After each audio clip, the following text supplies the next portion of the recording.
você pode se abster com esses impulsos dentro de você, se tem esse tremendo desejo alimentado pela televisão e pelas revistas e onde quer que você olhe. Não creio que possa, como uma pessoa jovem hoje, nesta geração, sem Cristo no coração. É quase impossível. Você pode sobreviver se nasceu de novo.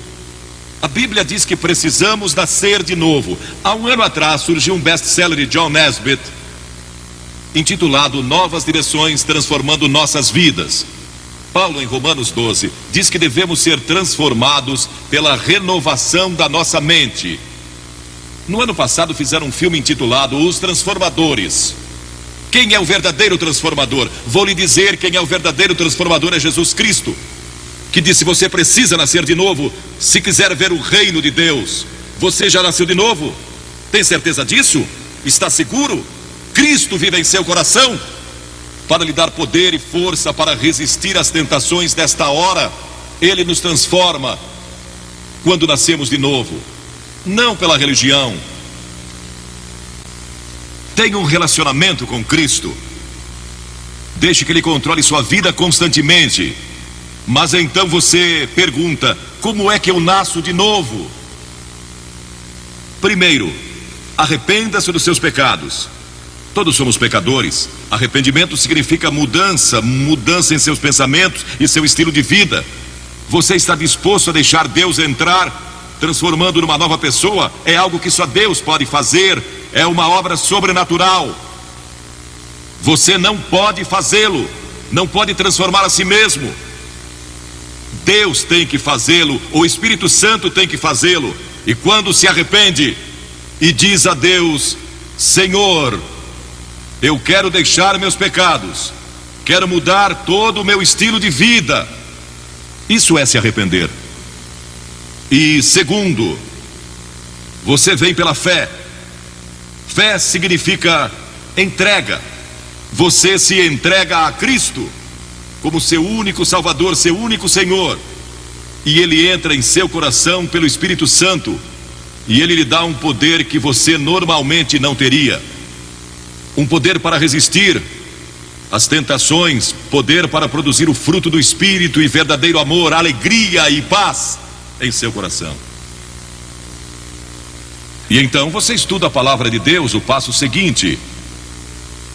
E isso se torna a sua fonte de força, o estudo da Bíblia. A fé vem pelo ouvir e o ouvir pela palavra de Deus, a Bíblia diz. E Filipenses 2:5 diz: tende em vós o mesmo sentimento que houve também em Cristo Jesus. E a Escritura diz: de que maneira, no Salmo 119, de que maneira poderá o jovem guardar puro o seu caminho? E então o próprio salmista dá a resposta: observando segundo a tua palavra.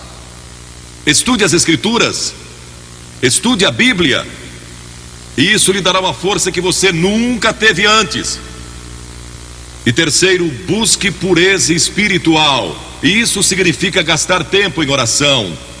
Jesus disse no Sermão do Monte: bem-aventurados os limpos de coração, porque eles e só eles verão a Deus. Pureza de coração é só através de Cristo.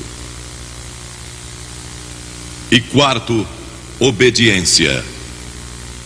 Aquele que tem os meus mandamentos e os guarda, esse é o que me ama. Você guarda meus mandamentos? 2 Timóteo 2:22 diz: foge das paixões da mocidade. Foge delas. Quando o diabo vem com cobiça e tentação, fuja. Duas coisas: cite as Escrituras, e você vai ver como isso é importante. Cite as Escrituras e fuja daquela tentação.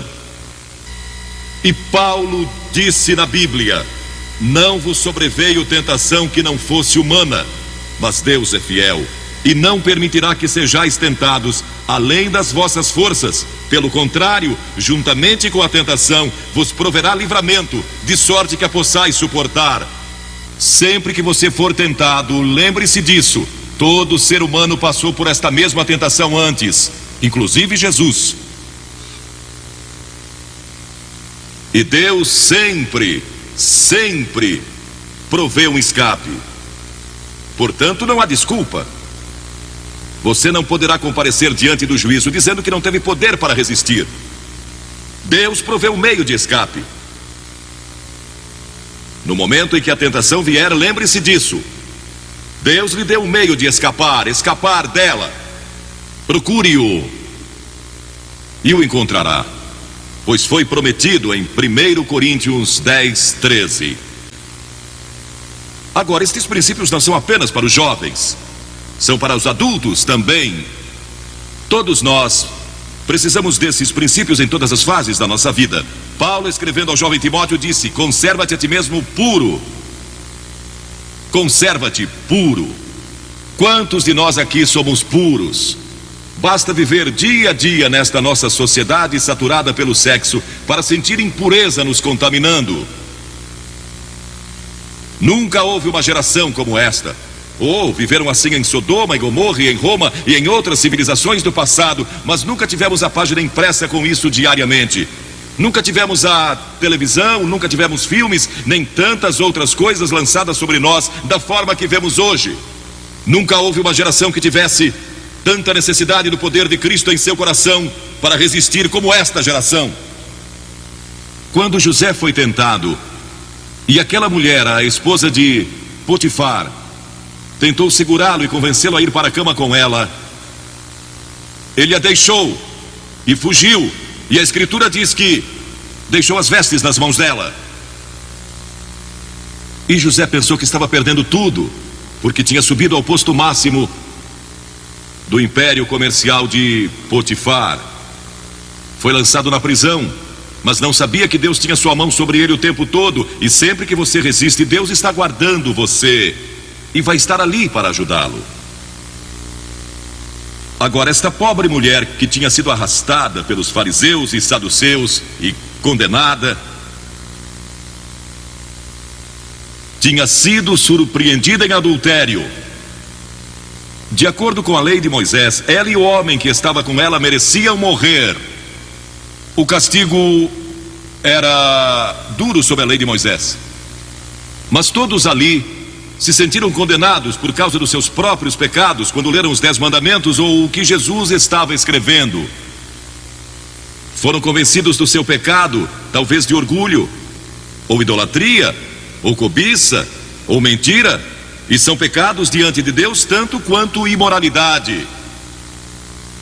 E muitos de nós aqui hoje talvez não sejamos culpados de adultério ou fornicação, mas somos culpados de muitas outras coisas. Satanás às vezes nos leva a pensar: bem, eu não sou imoral, então este sermão não é para mim. Esta mensagem é para todos aqui, porque todos pecamos e estamos destituídos da glória de Deus. E talvez seu problema seja orgulho ou hipocrisia. Eles leram seus pecados escritos na areia e se retiraram. Algumas das pessoas mais morais aqui hoje, algumas das melhores pessoas deste país, precisam de Cristo, tanto quanto aquele que cometeu imoralidade sexual. Jesus disse: mulher, onde estão os teus acusadores? Ninguém te condenou? E havia música em sua voz quando ela respondeu: ninguém, Senhor. Naquele momento ela recebeu Cristo como seu Senhor, porque este é o sentido da palavra no grego, meu verdadeiro Senhor. Naquele momento ela abriu seu coração a Jesus Cristo. As Escrituras dizem: vinde, pois, e arrazoemos. Diz o Senhor: ainda que vossos pecados são como a escarlate, eles se tornarão brancos como a neve. Ainda que são vermelhos como o carmesim, se tornarão como a lã. Como pode ser isso? Por causa da cruz. Quando Cristo morreu na cruz, Ele levou o nosso pecado e pecados. E há uma diferença entre pecado e pecados, plural. Pecado é a doença que temos, é a raiz, e dela vem os pecados: orgulho, lascívia, cobiça, inveja, o que quer que seja. Os pecados daquela mulher foram perdoados porque Jesus foi para a cruz. E nossos pecados podem ser perdoados porque Ele levou esses pecados sobre a cruz por nós. E Deus o ressuscitou dos mortos e Ele está vivo hoje. E está pronto para entrar em seu coração e transformar sua vida. E então Jesus deu a essa mulher esperança para o futuro. Ele disse: vai e não peques mais. Volte para a sua cidade, volte para os seus amigos, volte para a sua velha vizinhança, volte para todos os lugares por onde você andou e não peques mais, porque eu estarei com você, dando-lhe força e poder para resistir às tentações. A Bíblia diz que o próprio Jesus foi tentado em todas as coisas à nossa semelhança, mas sem pecado. Seu passado pode ser perdoado e você pode ter um poder especial para resistir ao pecado no futuro. Você já recebeu a Cristo em seu coração? Talvez diga: bem, Billy, eu fui batizado e fui confirmado conforme a tradição da minha igreja. Você vive uma vida reta e realmente não é má pessoa, mas no fundo do seu coração realmente não conhece a Cristo, não tem certeza disso, ou talvez você seja a pior pessoa de sua cidade e está vivendo hoje. Ele perdoará você, se você deixar. Ele morreu por você, verteu seu sangue por você e foi pendurado na cruz. E puseram pregos em suas mãos e uma coroa de espinhos na cabeça. E o sangue jorrou das feridas. E ele clamou: Deus meu, por que me desamparaste? E curvou sua cabeça e disse: está consumado. O caminho da salvação agora está completo. E ele foi recebido de volta no céu, para onde nós iremos um dia.